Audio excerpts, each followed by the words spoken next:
Friends, welcome back to my channel. আমার এই ক্ষুদ্র চ্যানেলটি সাবস্ক্রাইব করে নিও। সাবস্ক্রাইব করে নিলে অনেক এডুকেশন রিলেটেড ভিডিও এতে তোমরা পেতে পারো। এখন আমি একটি বিখ্যাত নাটক বলাই যায়, অবাক জলপান। এটি একটি বিখ্যাত নাটিকা। এই নাটকের অংশগুলো বিভিন্ন পাঠ্যাংশে থাকে। যাই হোক, আমি আইসিএসসি বোর্ডে ক্লাস 3-র একটি পাঠ্যাংশ থেকে এই নিয়েছি এবং সেই গদ্যাংশের ব্যাখ্যা করে দেবো এবং ভালোভাবে বুঝিয়ে দেবো। তার আগে বলে রাখি, অবাক জল্পন নাটিকাটি সুকুমার রায়ের লেখা। সুকুমার রায়ের লেখক পরিচিতি সম্পর্কে সকলেরই জানা দরকার। একটু বলে রাখি ছোটো করে, 1887 খ্রিস্টাব্দে 13ই অক্টোবর সুকুমার রায় জন্মগ্রহণ করেন। তার আদি নিবাস ছিল ময়মনসিংহ, যেটি বর্তমানে বাংলাদেশে অবস্থিত। শিশু সাহিত্যিক হিসাবে তিনি খুব পরিচিত। তাছাড়া উপেন্দ্র কিশোর রায়চৌধুরী তার পিতা ছিল, মানে তার পুত্র ছিলেন সুকুমার রায়, এবং সত্যজিৎ রায় এর পিতা ছিলেন এই সুকুমার রায়। ঠিক আছে, অনেক শিশু সাহিত্য রচনা করেছেন এবং তার বাংলা সাহিত্যে তার অবদান ছিল অনেক, এবং ছবি আঁকার ক্ষেত্রেও তিনি গুরুত্বপূর্ণ ভূমিকা গ্রহণ করেছিলেন। এবং 1923 খ্রিস্টাব্দে 10ই সেপ্টেম্বর সুকুমার রায় পরলোক গমন করেন। এই হচ্ছে মেন সুকুমার রায়ের লেখক পরিচিতি। এবং গল্পের এই যে গল্প বা নাটক যাই বলেন না কেন, এই গল্প বা নাটকের মেন বিষয় হচ্ছে সঠিকভাবে কথা বলা বা সঠিকভাবে প্রকাশভঙ্গিটা করা। ঠিক আছে, এই সঠিকভাবে প্রকাশভঙ্গি না করার ফলে আমাদের বিভিন্ন জায়গায় বিভিন্ন দুর্ভোগে পড়তে হয়। যেমন এখানে একটি কথা যদি সঠিকভাবে বলতো তাহলে কোনো সমস্যা পড়তো না বক্তা। ঠিক আছে, জলপাই কথাটা একসাথে বলার ফলে এখানে লেখক তার দুর্ভোগে পড়তে হয়েছে। যাই হোক, আমি কবিতার মধ্য দিয়ে গদ্যাংশ পাঠের মধ্যে দিয়ে আমি সেগুলো করে দেবো। ছাতা মাথায় এক প্রতীকের প্রবেশ, পিঠে লাঠির আগায় লোটা বাঁধা পুঁটলি, উস্কো খুস্কো চুল, শান্ত চেহারা। তাহলে এখানে ছাতা মাথায় দিয়ে এই ব্যক্তিটি প্রবেশ করছে। মাথায় লাঠির আগায় একটি পুঁটলি আছে এবং উস্কো খুস্কো চুল। ঠিক আছে, এটা হচ্ছে পথিক। একটা পথিক বলছে, না, একটু জল না পেলে আর চলে না। সেই সকাল থেকে হেঁটে আসছি, এখনও প্রায় 1 ঘন্টা পথ বাকি। তেষ্টায় মগজের ঘিলু শুকিয়ে উঠল। কিন্তু জলপাই কার কাছে? গৃহস্থের বাড়ির দুপুর রোদে দরজা এঁটে সব ঘুম দিচ্ছে, ডাকলে সাড়া দেয় না। বেশি চেঁচাতে গেলে হয়তো লোকজন নিয়ে তেড়ে আসবে।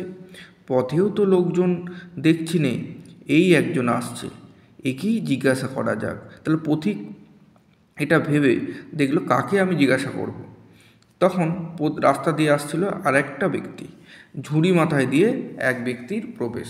ঠিক আছে, এই ব্যক্তিটা হচ্ছে ঝুড়িওয়ালা হয়ে গেল। পথিক বলছে, পথিক মশাই, একটু জলপাই কোথায় বলতে পারেন?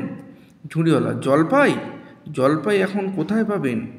এ তো জলপাইয়ের সময় নয়, কাঁচা আম চান দিতে পারি। তাহলে দেখো, পথিক এখানে জলপাই যে শব্দটা বলেছে, এখানে এই জলপাই কিন্তু ঝুড়িওয়ালা একসাথে ভেবে নেই, জলপাই কোনো ফলের কথা ভেবেছে। ঠিক আছে, সেই জন্য ঝুড়িওয়ালা এই অংশটি বলেছেন, বুঝতে ভুল করেছেন বা পথিক সঠিকভাবে বোঝাতে পারেনি।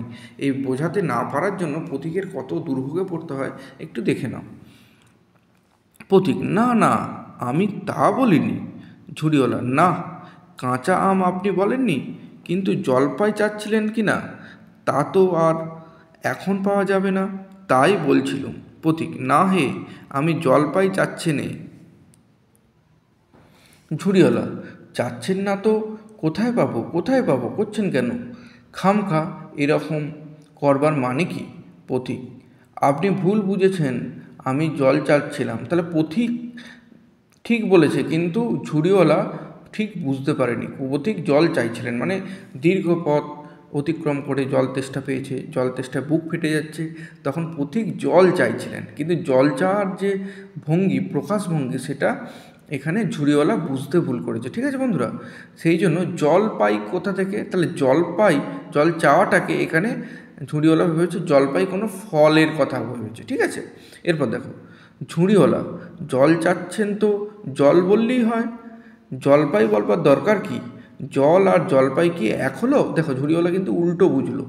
আলু আর আলু বোখারা কি সমান? মাছ ও যা মাছরাঙাও তাই। বরকে কি আপনি বরকন্তাজ বলেন? চাল কিনতে গেলে কি চালতার খোঁজ করেন? দেখো এখানে পথিক ঠিক বলেছে, কিন্তু ঝুড়িওয়ালা ঠিকঠাক বুঝতে পারেনি, সেই জন্য হাজার প্রশ্ন করে দিল। দেখো এই প্রশ্নগুলো, ঠিক আছে। এবার পথিক বলছে, বিরক্ত হয়ে বলছে পথিক, ঘাট হয়েছে মশাই, আপনার সঙ্গে কথা বলাই আমার অন্যায় হয়েছে। ঝুড়িওয়ালা, অন্যায় তো হয়েছে, দেখছেন ঝুড়ি নিয়ে যাচ্ছি, তবে জলই বা চাচ্ছেন কেন? ঝুড়িতে করে কি কেউ জল নেয়? লোকের সঙ্গে কথা কইতে গেলে একটু বিবেচনা করে বলতে হয়। তখন ঝুড়িওয়ালা পথিককেই একটু চোখ রাঙিয়ে দিল যে তুমিই ভুল বলেছ, কিন্তু অথচ পথিক ভুল বুঝেছে এটা কিন্তু বুঝতে পারেনি। তাহলে দেখবে বাস্তব জগতে অনেক কথা তুমি একভাবে বলবে, তোমরা একভাবে বলো, কিন্তু যাকে বলছো সে অন্যভাবে শুনে হয়তো রাগ করে।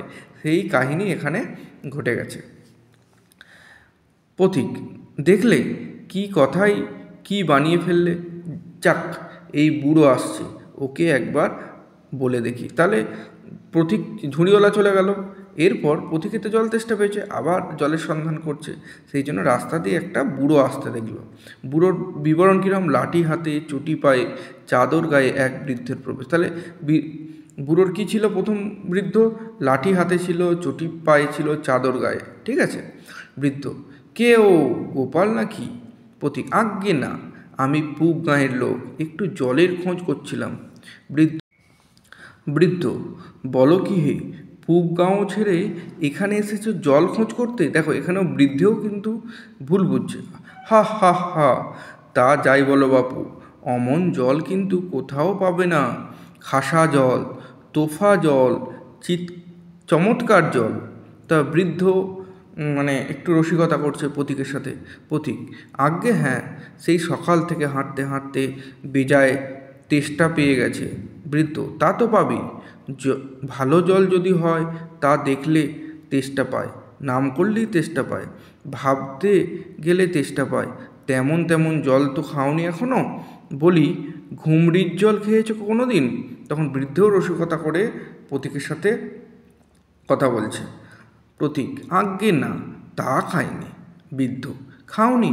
আহ, ঘুমরি হচ্ছে আমার মামার বাড়ি, আদত জলের জায়গা, সেখানকার যে জল সে কি বলবো তোমায়। কত জল খেলাম, কলের জল, নদীর জল, ঝর্ণার জল, পুকুরের জল, কিন্তু মামার বাড়ির কুয়োর যে জল অমনটি আর কোথাও খেলাম না। ঠিক যেন চিনির পানা, ঠিক যেন কেওড়া দেয়া শরবত।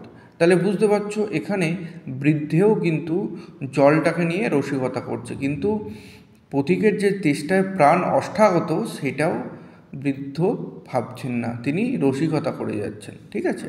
পথিক, তা মশাই আপনার জল আপনি মাথায় করে রাখুন, আপাতত এখন এই তেষ্টার সময় যা হয় একটু জল আমায় গলায় পড়লেই হয়। তখন পথিক বিরক্ত হয়ে বলছে যে মশাই আপনার জল আপনি মাথাতে রাখুন, আমাকে তেষ্টার জল, একটু তেষ্টা নিবারণের জন্য আমাকে জল দেন। বৃদ্ধ, তাহলে বাবু তোমার গায়ে বসে জল খেলেই তো পারতে। তাহলে বৃদ্ধ উল্টো বুঝছে এবং আবার উল্টে রেগে যাচ্ছে পথিকের উপর। 5 ক্রোশ পথ হেঁটে জল খেতে আসবার দরকার কি ছিল? যা হয় তাই হলেই হলো, ও আবার কী রকম কথা? আর অমন তাচ্ছিল্য করে বলবারই বা দরকার কি? আমাদের জল পছন্দ না হয় খেও না, ব্যাস, গায়ে পড়ে নিন্দে করবার দরকার কি? আমি ওরকম ভালোবাসি নে। হ্যাঁ, তখন বৃদ্ধ উল্টে রেগে গেল যে জলের যে তিনি কথা বলছেন সেই জলের কথা না শুনে তার তেষ্টা নিবারণের জন্য করছে। তখন উনি ভাবলেন যে জলটা তাকে তাচ্ছিল্য করছে। তখন বৃদ্ধ তাকেই উত্তর দিল যে উল্টো অ্যাকচুয়ালি কথা না বুঝতে পারলে যে বক্তা বা শ্রোতার মধ্যে যে একটা মিসআন্ডারস্ট্যান্ডিং তৈরি হয়, তার ফলে বিভিন্ন সমস্যা তৈরি হয়। এখানেই লেখক এই নাটিকার মধ্য দিয়ে তুলে ধরার চেষ্টা করছে। তাহলে আমরা কি পেলাম? প্রথমে পেলাম কি ঝুড়িওয়ালা, তারপর পেলাম বৃদ্ধর সাথে বৃদ্ধেও একে জল দিতে পারলো না, ঠিক আছে। এরপরে দেখো কি বলছে, রাগে গজ গজ করতে করতে বৃদ্ধের প্রস্থান। তখন বৃদ্ধ রাগ দেখিয়ে চলে গেল। পাশের এক বাড়ির জানালা খুলে ফেলে আর এক বৃদ্ধ হাসি মুখ বেরোলো। তাহলে যখন রাস্তা দিয়ে যাচ্ছে যেতে যেতে পাশের বাড়ির আর একটা জানালা খুলে এক বৃদ্ধ প্রতীককে দেখতে পেল। বৃদ্ধ তখন কি বলছে, কি হে এত তর্কাতর্কি কিসের? তাহলে ওদের তর্কাতর্কি দেখে আর এক বৃদ্ধ জানলা খুলে দেখে যে তর্কাতর্কি হচ্ছে। তখন বলে, কি হে এত তর্কাতর্কি কিসের?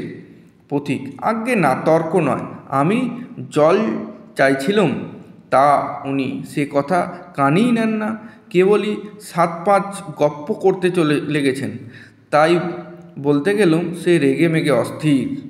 বৃদ্ধ, আরে দূর দূর, তুমিও যেমন জিজ্ঞেস করবার আর লোক পাওনি।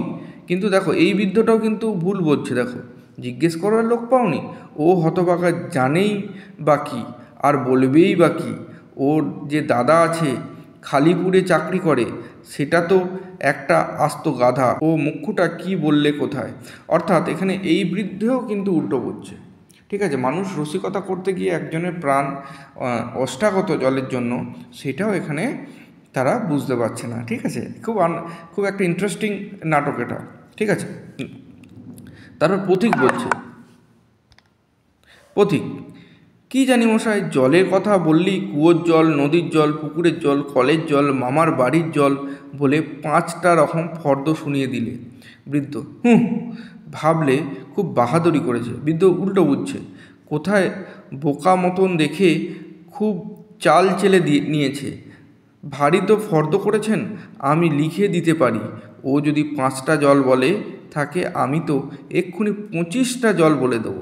দেখো, এই বৃদ্ধেও উল্টো বলছে। পথিকের যে সমস্যা, সেই নিবারণ সেটা তারা করতে চাইছে না। প্রতীক, আজ্ঞে হ্যাঁ, কিন্তু আমি বলছিলাম কি একটু খাবার জল। বৃদ্ধ, কি বলছো? বিশ্বাস হচ্ছে না? দেখো, উল্টো বলছে। আচ্ছা শুনে যাও, বৃষ্টির জল, ডাবের জল, নাকের জল, চোখের জল, জিভের জল, হুঁকোর জল, ফটিক জল, রোদে ঘেমে জল, আহ্লাদে গোলে জলের রক্তের জল, বুঝিয়ে দিলে যেন জল কটা হয়? গোননি বুঝি? পথিক বলছে, না মশাই, গুনিনি। আমার আর খেয়ে দিয়ে কাজ নেই। বৃদ্ধ, তোমার কাজ না থাকলেও আমাদের কাজ থাকতে পারে তো। যাও যাও, মেলা বকিও না। একেবারে অপদার্থের এক শেষ। সশব্দে জানালা বন্ধ করে দিল। তাহলে দ্বিতীয় বৃদ্ধটাও দেখো রসিকতা করছে, মানে উল্টে বুঝে সে ভাবছে যে ওই বৃদ্ধও যেন ওই বৃদ্ধর থেকেও সে বেশি জানে, বেশি জ্ঞানী। এটা বোঝাতে গিয়ে পথিককে জলটাও দিল না। তারপর সে একেবারে সপাটে জানালা বন্ধ করে দিল। এরপর পথিক, না আর জল টল চেয়ে কাজ নেই, এগিয়ে যাই, দেখি কোথাও পুকুর টুকুর পাই কিনা। তখন পথিক হতভম্ব হয়ে এগিয়ে যাচ্ছে যে জল আর চাইব না। তারপর কে আসছে দেখো, লম্বা লম্বা চুল, চোখে সোনার চশমা, হাতে খাতা পেন্সিল, পায়ে কটকি জুতা, একটি ছোকরার প্রবেশ। তাহলে কীরকম ছোকরাটা? লম্বা লম্বা চুল, চোখে সোনার চশমা, হাতে খাতা পেন্সিল, পায়ে কটকি জুতো, একটি ছোকরার প্রবেশ। তাহলে একটা ইয়াং ছেলে, ছোকরা, তার শরীরের যে বৈশিষ্ট্য সেটা এখানে দেওয়া আছে। দেখো, লোকটা নেহাত এসে পড়েছে যখন একটু জিজ্ঞেসই করে দেখি। মশাই, আমি অনেক দূর থেকে আসছি, এখানে একটু জল মিলবে না কোথাও? তখন এই ছেলেটাকে জিজ্ঞাসা করছে ছোকরা, কি বলছেন, জল মিলবে না? খুব মিলবে, 100 বার মিলবে। দাঁড়ান, এখনই মিলিয়ে দিচ্ছি। জল, চল, তল, বল, কল, ফল, মিলের অভাব কি? কাজল, সজল, জল জল, জল জল, চঞ্চল, চল চল, আঁখি জল, ছল ছল, নদী জল, কল কল, হাসি শুনি খল খল, একানল ব্যাকানল, আগল ছাগল পাগল, কত চান? পথিক, এ দেখছি আরেক পাগল। মশাই, আমি সেরকম মিলবার কথা বলিনি। তাহলে এখানে যে ছোকরাটা এসছে সেও কিন্তু উল্টো বুঝলো, পথিকের কথা বুঝতে পারলো না। ঠিক আছে, ছোকরা, তবে কোন রকম মিল চাচ্ছেন বলুন, কী রকম, কোন ছন্দ, সব বলে দিন, সব বলে দিন। যেমনিটি চাইবেন তেমনটি করে মিলিয়ে দেব। ভালো বিপদে পড়া গেল দেখছি মশাই, আর কিছু চাই নে। আরও জোরে, শুধু একটু জল খেতে চাই।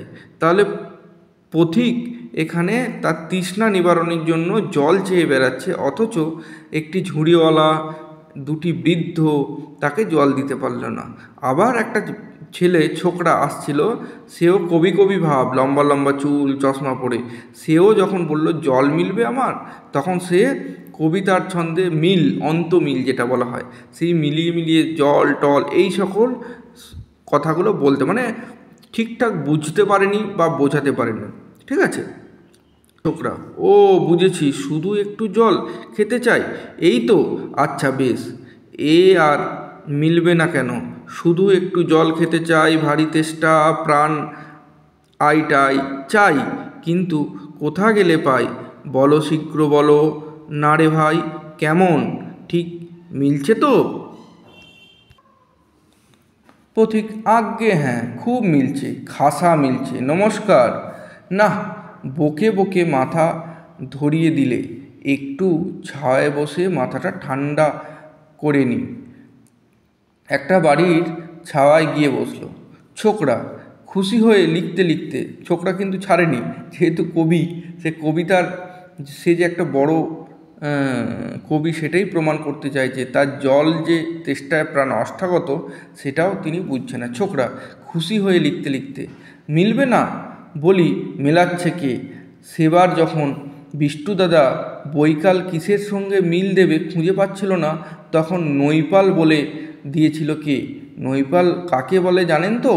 নেপালের লোক হলো নৈপাল। তখন ছোকরা কি বলছে, যে আমি যে সাহিত্যের ক্ষেত্রে বা অন্তমিলের ক্ষেত্রে অনেক ভালো, সেটাই প্রতীককে প্রমাণ করতে গিয়ে প্রতীকের প্রাণ কেড়ে নেওয়ার উপক্রম।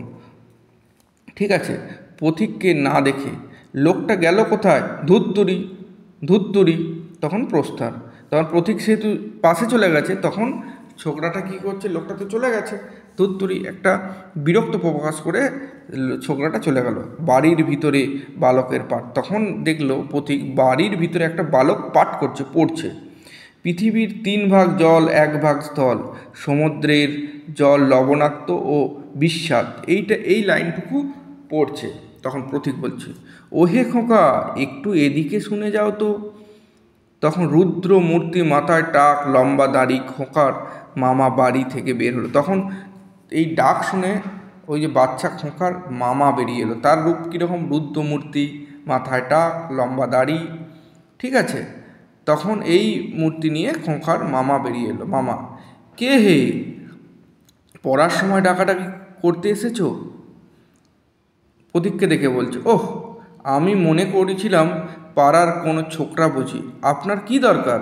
পথিক: আজ্ঞে, জল তেষ্টায় বড় কষ্ট পাচ্ছি, তা একটু জলের খবর কেউ বলতে পারলে না? মামা তাড়াতাড়ি দরজা খুলে: কেউ বলতে পারল না? আসুন আসুন, কি খবর চান? কি জানতে চান বলুন দেখি। সব আমায় জিজ্ঞাসা করুন, আমি বলে দিচ্ছি।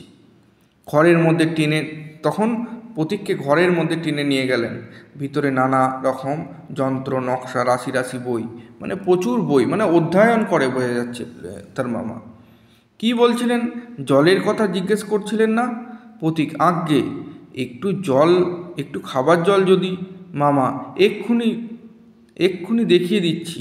আরে ট্যাপা, দৌড়ে আমার কুয়ো থেকে 1 গ্লাস জল নিয়ে আয় তো।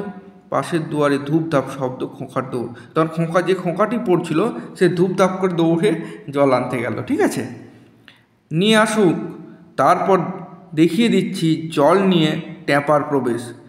তো তখন জল নিয়ে ট্যাপা প্রবেশ করছে, তখন এ বলছে নিয়ে আসুক, তারপর আমি দেখিয়ে দিচ্ছি। রাখ, এখানেই রাখ জলের পাত্রখানা। পথিকের আক্রমণ, মানে পথিক এত জল তেষ্টা পেয়ে গেছে, জলের পাত্রখানা ছিনিয়ে নিয়ে নিয়েছে। মামার হাত থেকে জল কেড়ে নিয়ে এক নিঃশ্বাসে চুমুক। পথিক আর কোনো কথা না বলে, আহ, বাঁচা গেল। তাহলে দেখো প্রিয় বন্ধুরা, এখানে পথিক তার জল তেষ্টার কথা বলতে গিয়ে দেখো তার সঙ্গে যে সকল ব্যক্তিগুলো, যেমন এখানে ঝুড়িওয়ালা, দুটি বৃদ্ধ, তারপরে হচ্ছে এই ছোকরা, তারপরে এরা কিন্তু ঠিক উল্টো বুঝলো। মানে কথা যদি তোমরা সঠিকভাবে শ্রোতার কাছে ঠিকঠাক প্রকাশ করতে না পারো, তাহলে কিন্তু বিভিন্ন সমস্যার সম্মুখীন হতে হয়। এই নাটিকার মধ্যে দিয়ে এই কথাই লেখক প্রকাশ করার চেষ্টা করেছেন। এটা একটু ব্যঙ্গ বিদ্রুপ বা ব্যঙ্গাত্মক নাটক বলা যেতে পারে। মানুষকে বা শ্রোতাকে বা দর্শককে আনন্দ দেওয়ার জন্য কবি বা লেখক এই নাটকটা রচনা করেছে। অনেক পাঠ্যাংশে এই নাটক থাকবে, দেখবে অনেক জায়গায় এই অবাক জলপান নাট্য অনুষ্ঠিত হচ্ছে খুব সুন্দরভাবে। অনেক অনলাইনেও দেখতে পাবে এরকম নাট্য অনুষ্ঠিত হচ্ছে। আমার মেন বক্তব্য হচ্ছে খুঁটিয়ে পড়বে, তাহলে প্রত্যেকটা লাইন টু লাইন এখানে প্রশ্ন তোমরাই অ্যান্সার করতে পারবে। দুবার তিনবার যদি তোমরা ভালোভাবে পড়ো তাহলে অবাক জলপান নিয়ে কোনো প্রশ্ন থাকবে না। লেখক পরিচিতি অবশ্যই মনে রাখবে এখানে। ঠিক আছে, সকলে ভালো থেকো, সকলে সুখে থেকো।